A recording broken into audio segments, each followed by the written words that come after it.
Another story I would tell you is that in the foundations workshop, the first workshop of this current cohort, we were in a circle at one point during the session in which we were all sitting quietly with one another.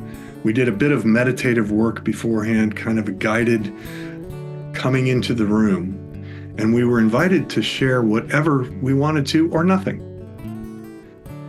And I was staring out the windows in Utah at these amazing mountains that some of them had a little snow on them, and I was struck by the immensity of them. And as I kind of as they held my gaze, I think I held their gaze, and I started speaking about hope and about how I believe deeply that we're going to be okay. We're going to be okay. And I probably spoke about that for 10 minutes. I wasn't editing. I wasn't planning what I was going to say.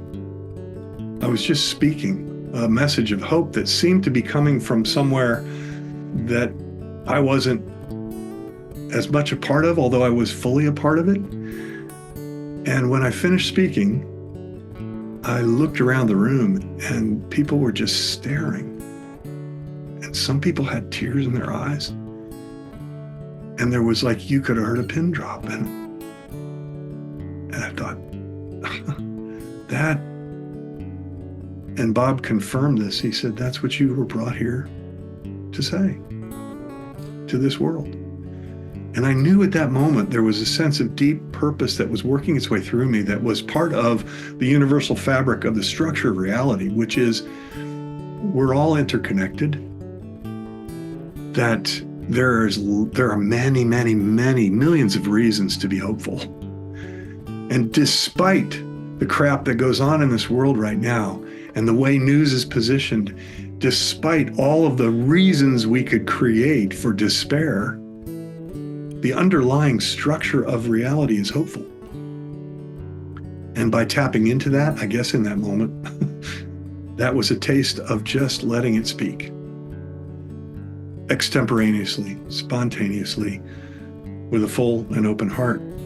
And I got a sense that's the kind of work the Unity Academy wants us to foster. That when we can do that with our clients, a transformative field opens up in the room. So that was another one of those experiences. I expect throughout this process to have many more. I'm certainly up for them. Thanks.